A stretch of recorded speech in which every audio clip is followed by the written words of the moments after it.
Oke. Jadi pada pertemuan sebelumnya, itu pertemuan sebelum Lebaran ya, kita sudah mempelajari terakhir itu kalau tidak salah tentang uji normalitas ya. Dan itu rekan-rekan kalian itu sudah mengerjakan contoh latihannya. Dan hasilnya kalau nggak salah sudah saya kembalikan juga ya, kalau nggak salah ya. Sudah, Pak.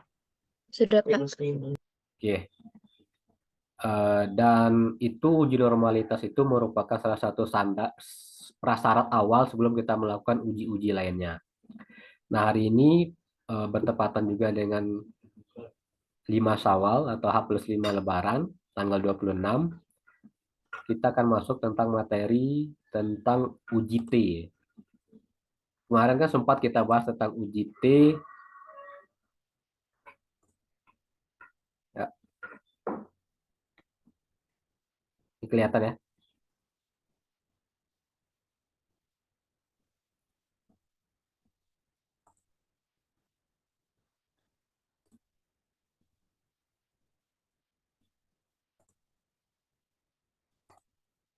Ya. Nah, pada pertemuan pertama kan kita sempat bahas tentang uji T ya. Tapi itu sifatnya adalah uji T satu sampel. Jadi kapan kita menggunakan uji Z, kapan kita menggunakan uji T. Nah, uji Z dan uji T itu adalah uji populasi. Jadi bagaimana suatu sampel itu apakah mewakili populasinya atau tidak. Nah, hari ini kita masuk ke uji T yang sering sekali digunakan dalam suatu penelitian, baik itu penelitian kualitatif maupun penelitian kuantitatif. Untuk penelitian yang uji sampel T ini, itu nanti akan kita pelajari tentang uji T berpasangan maupun uji T tidak berpasangan atau uji T sampel bebas. Apa yang membedakan antara uji sampel T berpasangan atau kita kenal dengan paired t-test dengan unpaired t-test? Ini perbedaannya yang pertama kalau uji T dua sampel berpasangan itu yang menjadi subjeknya adalah satu objek penelitian tapi dikenai dua buah perlakuan yang berbeda. Nah, ini yang paling sering digunakan dalam objek penelitian. Jadi misalkan dalam suatu case ya, kita ada dua sampel, ada satu objek penelitian ya. Misalkan kalau di dalam tambang misalkan ada set pond ya. Ada set pond. Nah, sedimen pond ini kan ada air ya. Airnya dikasih pH, punya pH awal atau originalnya mungkin asam, yaitu pH-nya 4. Nah, terhadap satu objek penelitian ini akan dilihat, misalkan dilakukan perlakuan terhadap area ini, dilihat sebelum dan sesudahnya. Sebelum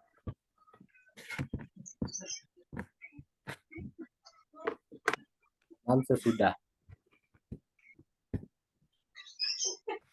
Jadi objeknya satu, tapi dilakukan dua kontrol aksi. Ya. Ada perlakuan sebelum dan sesudah.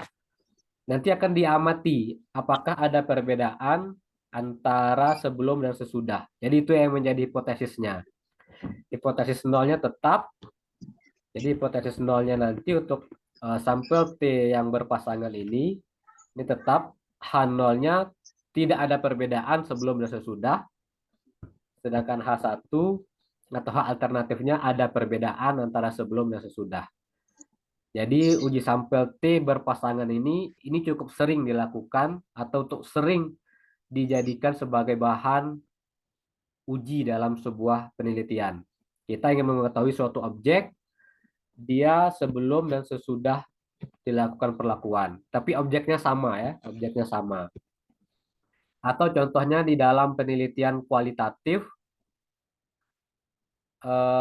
atau dalam penelitian eh, mata pelajaran misalkan ya ada suatu metode pembelajaran baru ingin diterapkan, nanti akan dilihat sebelum dilakukan metode itu nilai-nilainya seperti apa, kemudian setelah dilakukan atau diaplikasikan metode yang baru, nanti hasil hasil ujiannya akan seperti apa. Nah, itu bisa dilakukan dengan uji T. Uji T dua sampel berpasangan. Bagaimana dengan uji T dua sampel tapi dia tidak berpasangan atau unpaired?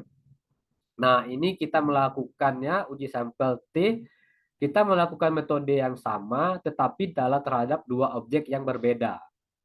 Misalkan eh, kita ingin melakukan perlakuan terhadap misalkan di set point ini punya dua area set point yang A dan yang B. Ini ada kondisi sebelum ya, pH-nya seperti apa. Ini juga ada kondisi sebelumnya, pH-nya seperti apa. Ini dilakukan metode yang sama. Misalnya dikasih kapur barus berapa miligram, ini dikasih kapur juga berapa miligram. Dilihat apakah di sini ada bagaimana hasil dari perlakuan ini, hasil perlakuan yang ini. Tetapi tidak saling berpasangan ya, karena objeknya berbeda. Begitupun kalau di dalam kelas, ingin diterapkan metode pembelajaran yang baru antara kelas A dan kelas B, dilakukan metode yang sama tetapi kelasnya berbeda, artinya objeknya berbeda tetapi metode yang diterapkan itu sama. Ingin dilihat juga apakah ada perbedaan antara kelas A dan kelas B. Ini digunakan uji sampel bebas ya, uji sampel tidak berpasangan atau uji sampel bebas. Jadi itu perbedaannya. Jadi kalau kita melakukan eksperimental nantinya, jika kalian nantinya mengambil penelitian eksperimental, nah uji T ini cukup sering untuk digunakan. Karena ini kita melihat apakah ada perbedaan sebelum dan sesudah dilakukan kontrol atau eksperimen tersebut. Oke ya, sampai di sini cukup jelas. Apakah ada pertanyaan tentang uji T sampel berpasangan dan uji T sampel tidak berpasangan? Perbedaannya sudah cukup jelas kah antara dua uji sampel ini? Kalau uji sampel satu sampel kemarin kan sudah kita bahas pada pertemuan awal ya. Nah, ini kini kita melihat masuk ke lebih dalam yaitu untuk uji T dua sampel. Ini sebagai basic dasar untuk melakukan penelitian eksperimental ya. Mungkin kita lihat contoh saja ya supaya lebih clear bagaimana aplikasi dari uji T dua sampel berpasangan maupun tidak berpasangan.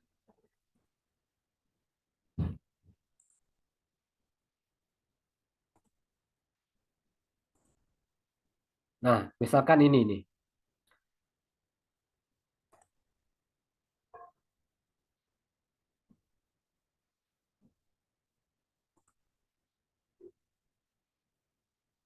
Nah, ini adalah sebuah contoh uji sampel berpasangan ya, atau paired t-test.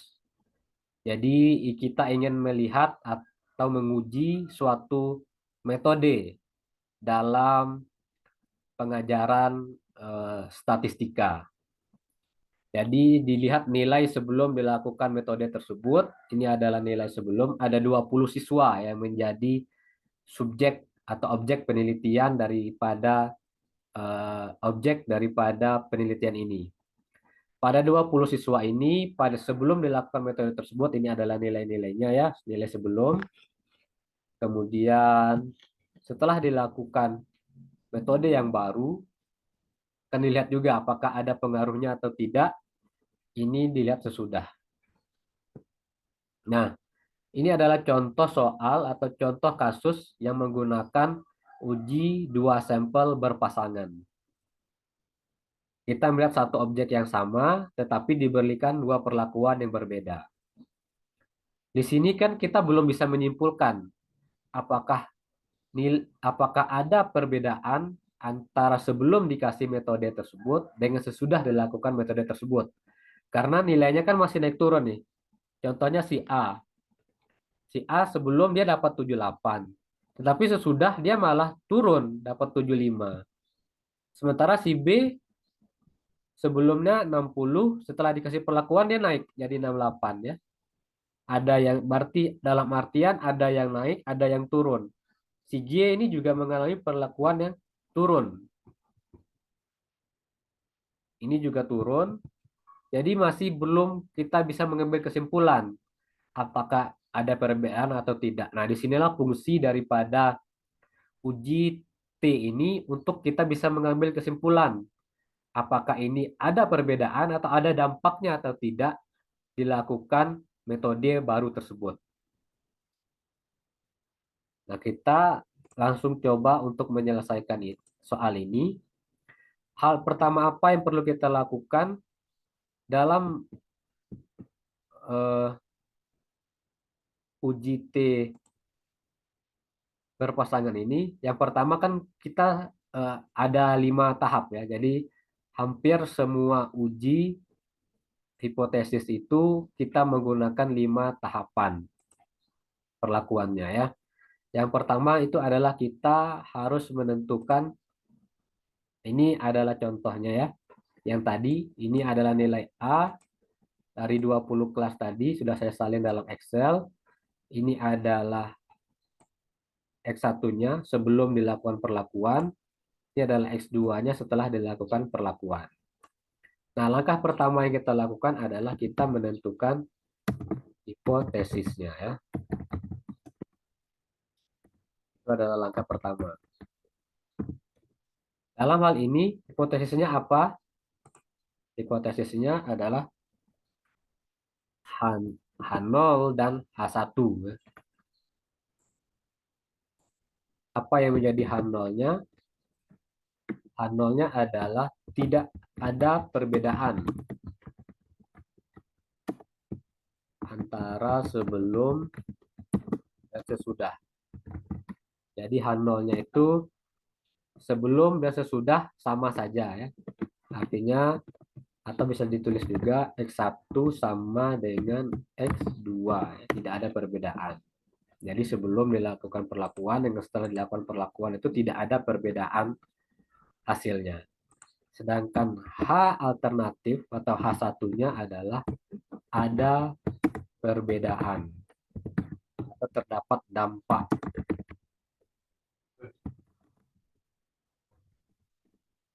Sehingga secara hipotesisnya ditulis H1 tidak sama dengan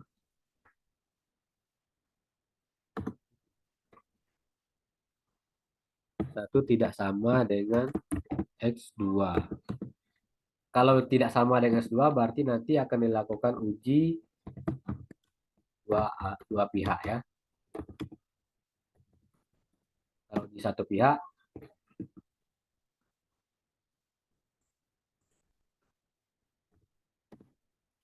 kalau uji satu pihak berarti dia lebih besar atau lebih kurang. Yang kedua, langkah kedua itu kita tentukan taraf signifikansi dan uji yang digunakan.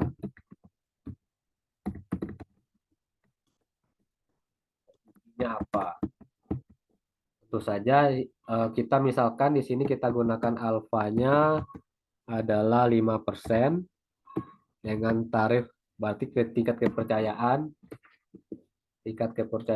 95% ya. Kita lakukan uji apa? Kita lakukan uji T berpasangan ya. Nah, langkah ketiga ini adalah kita lakukan uji kita hitung T hitungnya. Nah, T hitung di dalam uji sampel berpasangan itu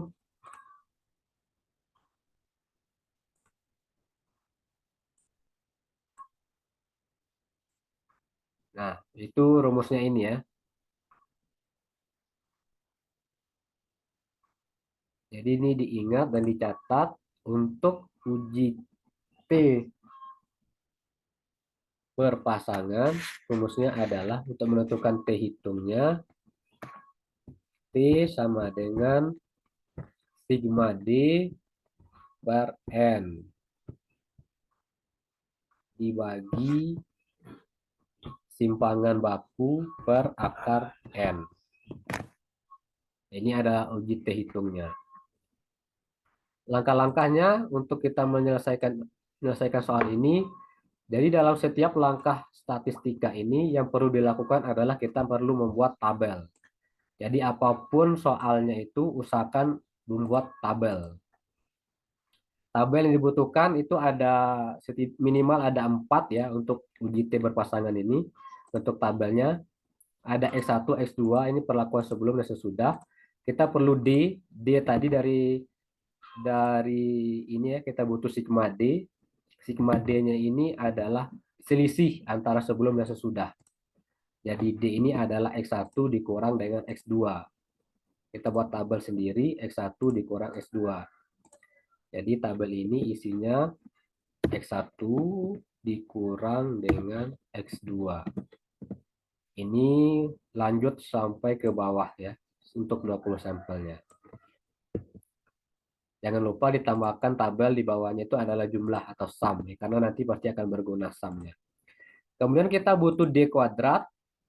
Karena apa kita butuh D kuadrat? Karena kita ingin menghitung simpangan bakunya. Kalau untuk simpangan baku mungkin kalau kalian lihat YouTube di rumusnya kan ada banyak ya. Tapi secara umum kalau untuk simpangan baku itu kita gunakan formula ini ya. Jadi N dikali XI kuadrat dikurang dengan XI dikuadratkan dibagi N kali N kurang 1. Ini adalah rumus simpangan baku yang mungkin bisa menjadi beberapa macam bentuk nantinya modifikasi, namun ini adalah rumus paling standarnya.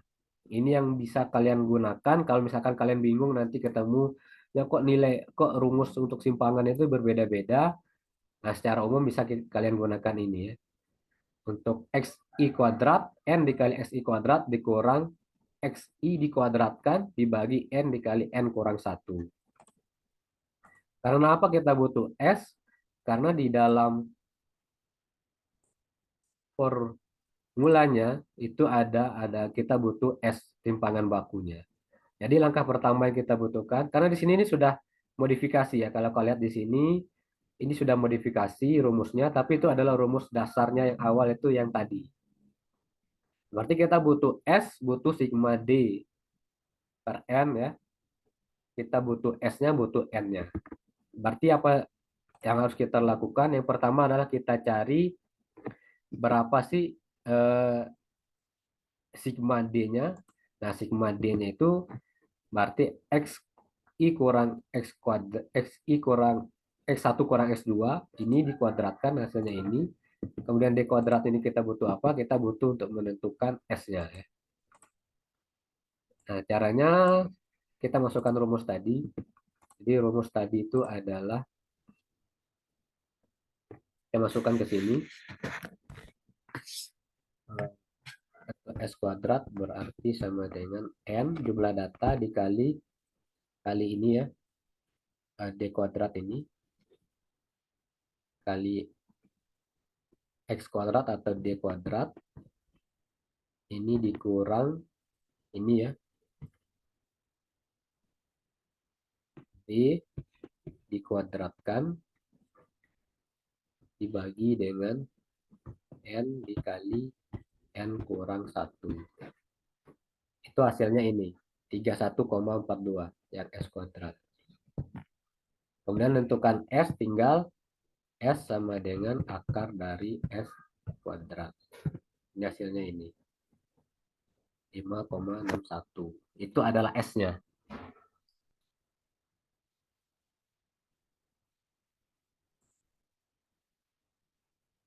Jadi di sini kita masukkan saja rumus yang tadi. Ini N-nya 20, jumlah datanya 20 dikali dengan X kuadrat, yaitu D kuadratnya 1002, dikurang yang 90 D dikuadratkan ya. Dibagi N, N-nya 20, N kurang satunya berarti 20 kurang 1, 19. Maka hasilnya adalah ini 31,42. S-nya tinggal diakarkan saja ya, akar daripada 31,42. Artinya 5,61 itu adalah S-nya. Nah, kita sudah dapat S-nya, maka yang selanjutnya kita hitung adalah T hitungnya. Nah, rumus dari T hitung tadi adalah sigma D. T hitungnya adalah sigma D, artinya datanya ini, dibagi dengan N itu 20, dibagi S per akar N. D-nya ini, S-nya ini ya, N-nya adalah 20. Ini kita masukkan ke dalam perhitungan. Ini 90 dibagi dengan 20, dibagi dengan S 5,61 dibagi dengan akar 20. Kita dapat T hitungnya adalah 3,59. Nah, setelah kita dapat T hitungnya, langkah keempat itu adalah kita hitung, kita lihat T tabelnya. Kalau kita melihat T tabel, kita masih kemarin sudah disampaikan, kita perlu lihat T, kita lihat tabel T-nya ya. Untuk membaca tabel T ini cukup mudah ya, karena kita tinggal melihat signifikansinya kita adalah 5%, tabel 0,05, tinggal kita tentukan derajat bebasnya. Derajat bebasnya tinggal sama dengan N kurang 1, atau derajat bebasnya itu rumusnya adalah N dikurang 1 ya. Berarti N di sini adalah 20, dikurang dengan 1 berarti 19. Berarti kita cari 0,05, ininya 19, dapatlah 2,093. 2,093 itu adalah T tabelnya. T hitungnya min 3,59, T tabelnya 2,093. Baru terakhir kita ambil kesimpulan. Nah, ini adalah uji dua pihak. Jadi kalau kita mau ambil kesimpulannya, kita bisa bayangkan tabelnya. Ya, ini adalah T hitungnya dua pihak. Di sini adalah minus 3,59. T tabel 2, sorry.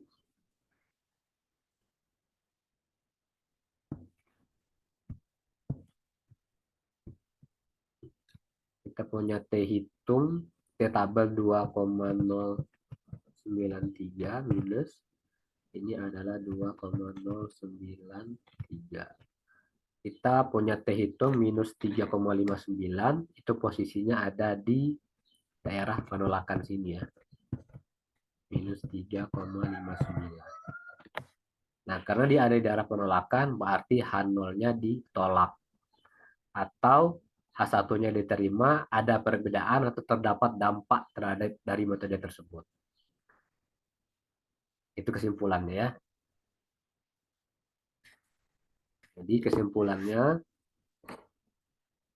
terdapat perbedaan ya, karena H0-nya ditolak, berarti H1-nya diterima, artinya terdapat dampak atau perbedaan sebelum sesudahnya ya. Ini kesimpulan yang kita dapat. Jadi apapun ujinya nanti tetap ada 5 tahap yang perlu dilakukan. Oke. Itu untuk uji sampel T berpasangan. Bagaimana kalau contoh untuk uji sampel T tidak berpasangan atau sampel bebas? Nah, kita lihat contoh soalnya. Nah, misalkan ada dua kelas ya, ada kelas A dan kelas B. Diberi metode yang sama, ingin dilihat apakah ada perbedaan antara kelas A dan kelas B. Maka dalam hal ini kita melakukan uji sampel T tidak berpasangan atau uji sampel T bebas. Rumus T hitungnya berbeda dengan yang berpasangan tadi. T hitungnya itu adalah A dikurang B, ini A kurang B, dibagi dengan, jadi kita harus mencari standar varians antara A dan varian B juga kita cari dua-duanya. Sehingga kalau kita masukkan ke dalam tabel Excel penyelesaiannya, kita butuh ada kelas A dan kelas B.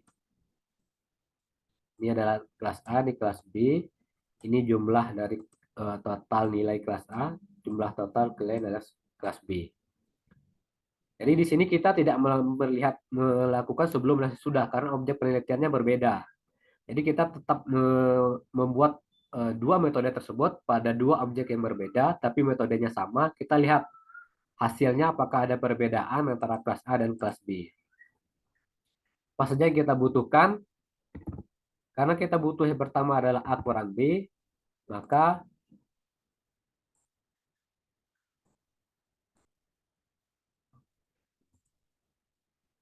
kita tinggal jumlahkan ya.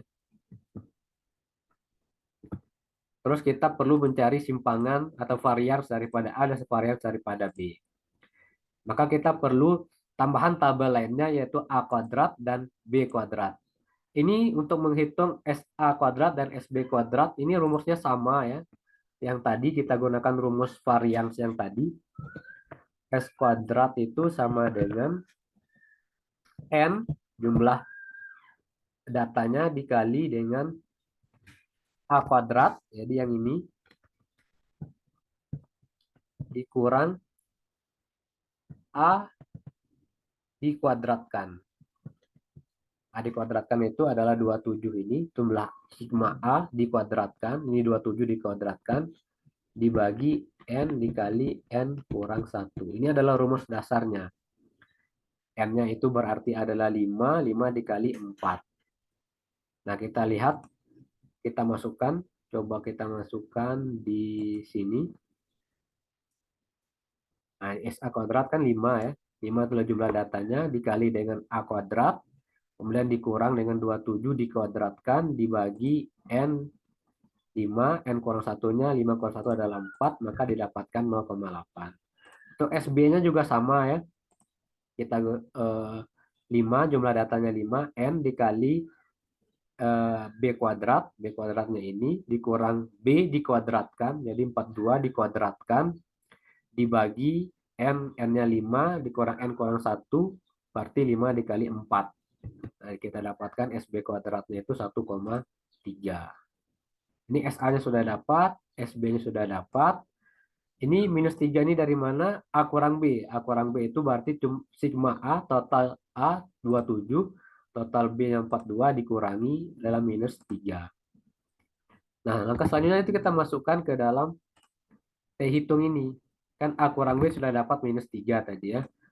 Total A dikurang dengan total B dapatnya minus 3. Kemudian SA kuadratnya kita sudah punya. SA kuadratnya itu adalah ini 0,8. Kemudian untuk SB kuadratnya kita punya 1,3. Ini tinggal kita masukkan A dikurang B dibagi akar SA kuadrat per N tambah SB kuadrat per N. Kita hitung di T hitungnya. Ini jadi langkah pertama adalah 1. Kita tentukan dulu hipotesisnya. Hipotesisnya pasti H0 tidak ada perbedaan atau sama ya, tidak ada perbedaan. Artinya kelas A sama dengan kelas B. Kemudian H alternatif atau H1-nya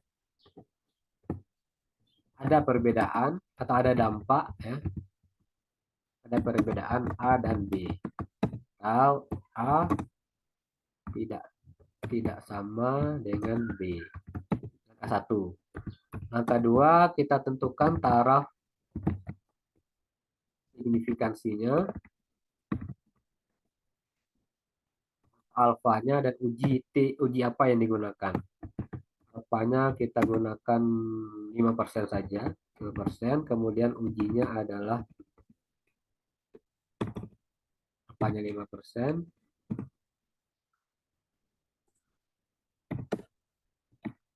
Kemudian untuk ujinya kita gunakan uji T tidak berpasangan ya.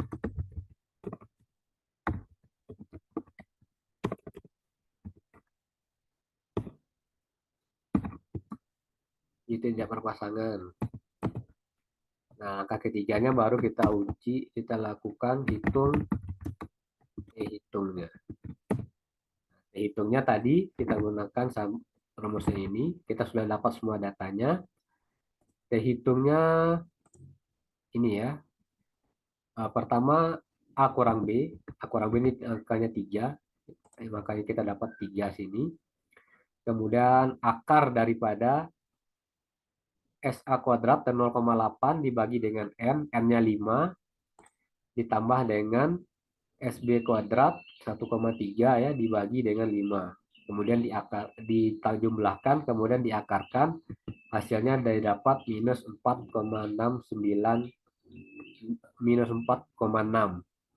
Kemudian T tabelnya, nah ini agak berbeda kita menghitung T tabelnya antara uji sampel T berpasangan dan uji sampel T tidak berpasangan. Kalau uji sampel T berpasangan, walaupun jumlah sampelnya 20, jumlah seperti tadi ya, kita punya 20 orang, dilakukan sebelum dan sesudah, ini jumlah sampelnya kan tetap 20 orang, karena objeknya sama. Tapi kalau di dalam uji sampel T tidak berpasangan, ini karena ada dua kelompok, maka jumlah sampelnya ada 5 yang kelas A ada 5, yang kelas B ada 5. Jadi total sampelnya ada 10. Sehingga untuk menentukan derajat bebasnya nanti, untuk menghitung T tabel, yang keempat kan kita lihat T tabel. Nah, untuk menentukan T tabel di sini, kita butuh derajat bebasnya. Nah, derajat bebasnya ada 2. Derajat bebasnya kan N kurang 1. Nah, untuk yang uji T sampel 2 sampel tidak berpasangan, kita menentukan DF-nya itu sama dengan DFA ditambah DFB. Nah, untuk DFA jumlah sampelnya ada 5, jumlah objek penelitian ada 5, berarti 5 dikurang 1. Berarti DFA-nya sama dengan 5 dikurang 1 sama dengan 4. Kemudian DFB-nya juga ada 5 objek penelitian, berarti ada 5 juga, 5 dikurang 1 sama dengan 4. Sehingga DF-nya adalah sama dengan 4 tambah 4 sama dengan 8. Jadi bukan semua jumlah sampelnya ada 10, 10 dikurang dengan 1 ya.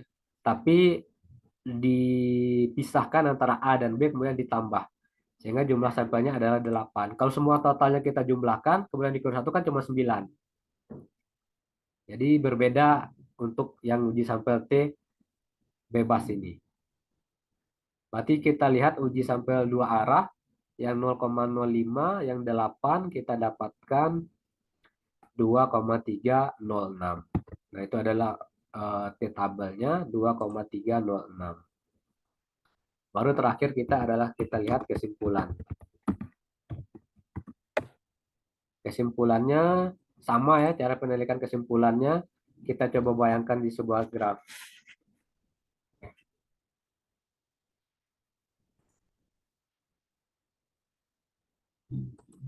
Kita coba bayangkan di grafiknya. Kita punya T hitung,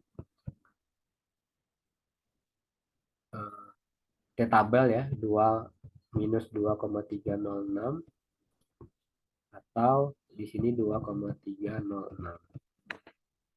Nah, kita punya T hitungnya minus 4, berarti minus 4 itu posisinya ada di daerah sini ya, daerah penolakan. Minus 4,6. Sehingga kalau di daerah penolakan berarti H0-nya ditolak, H1-nya diterima. Berarti ada perbedaan hasil antara kelas A dan kelas B jika dilakukan terhadap metode yang sama. Atau bisa juga di kelas A dilakukan metode yang berbeda, di kelas B dilakukan metode yang lain, apakah ada perbedaan atau metodenya sama dilakukan di dua tempat yang berbeda. Jadi itu adalah uji sampel T tidak berpasangan. Itu kesimpulannya. Atau kalau kita tidak ingin membuat sebuah grafik itu, maka kita bisa gunakan kesimpulannya. Kesimpulannya itu bisa juga kita buat seperti ini. Jika nilai mutlak dari T hitung, nilai mutlak ya, lebih besar daripada T tabel, maka H0-nya ditolak. T hitungnya adalah minus 4,6, berarti nilai mutlaknya adalah 4,6, lebih besar daripada T tabel, maka H0-nya ditolak. Atau kalau H0-nya diterima, berarti nilai mutlak daripada T hitung harus kurang daripada T tabel. Seperti itu ya, untuk bagaimana cara kita menentukan kesimpulannya. Berarti dari sini kesimpulannya adalah H0-nya ditolak. Kesimpulannya terdapat perbedaan. Perbedaan A dan B, kelas A dan kelas B. Kurang lebih itu ya untuk bagaimana cara kita melakukan perhitungan atau penelitian eksperimental sebelum dan sesudah dengan uji sampel T berpasangan dan uji sampel T tidak berpasangan. Jadi, bagaimana? Ada yang ingin bertanya? Apakah cukup jelas?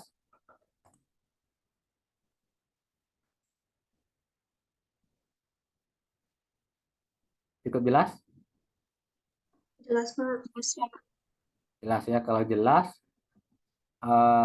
nanti silakan dikerjakan latihan ini. Silakan di screenshot. Ya. Ini ada percobaan sebuah peneliti ingin mengetahui efektivitas pengaruh model pembelajaran kooperatif learning tipe Jigsaw terhadap prestasi belajar matematika ya. Di satu kelas hanya diambil sampel 10 siswa dan dilakukan tes prestasi sebelum dan sudah diterapkan model pembelajaran. Jadi hasilnya nih ada 76, 77 sampai 10 ya. Kemudian tarif signifikansinya 0,05. Nah, ini silakan saya tentukan ini menggunakan uji apa, ini tarif signifikansinya apa, dan apakah kesimpulannya ada perbedaan sebelum ataukah tidak ada perbedaan sebelum dan sesudahnya. Nanti saya share untuk Google Drive-nya, nanti silakan dikerjakan. Kemudian entah itu di scan ataupun di foto, kalian masukkan ke dalam Google Drive tersebut. Nanti Google Drive-nya saya share ke Friendly. Friendly ada? Ada, Pak. Ada ya, oke.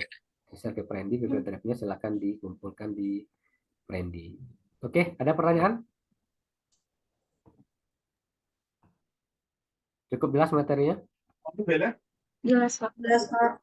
Jelas, Oke, Pak. kalau jelas terakhir kita presensi ya.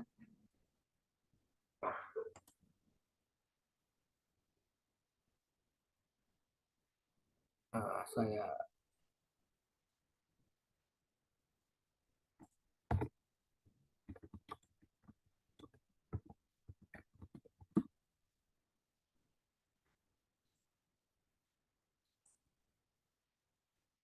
Rimawanti ada?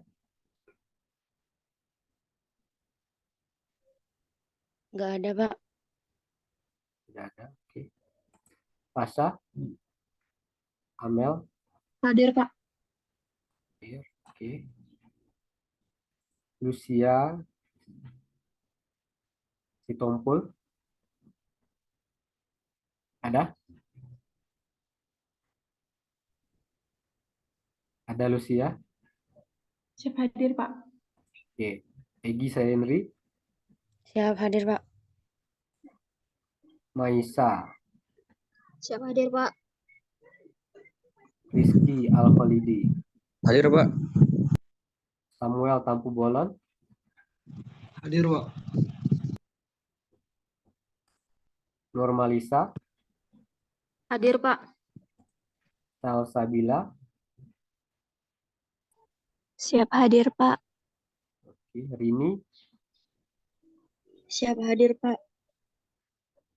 Randy Juanda, Hadir, Pak. Damar, Hadir, Pak. Wahid Awar, Hadir, Pak. Dayah Nurhaliki, Hadir, Pak. Zikri, Hadir, Pak. Wahyu Tio, Hadir, Pak. Arsha, Hadir, Pak. Wahudan, Hadir, Pak. Desi, Siap hadir, Pak. Holland, Hadir, Pak. Haikal, tidak ada ya. Andri Saputra, Hadir, Pak. Ajeng, Siap hadir, Pak. Dela, Hadir, Pak. Suci, Siap hadir, Pak. Adelia, Siap hadir, Pak. Rofi, tidak ada. Nuri, Siap hadir, Pak. Yunita, Amelia. Hadir, Pak. Oke. Jadi silakan kalian coba kerjakan yang tadi, nanti dikumpulkan hari ini ya. Nanti usahakan hari ini dikumpulkan. Jadi sembari kalian menikmati libur Lebaran, kalian kerjakan itu sebentar, nanti silakan dikumpul. Ya, mungkin itu saja untuk pertemuan kita hari ini.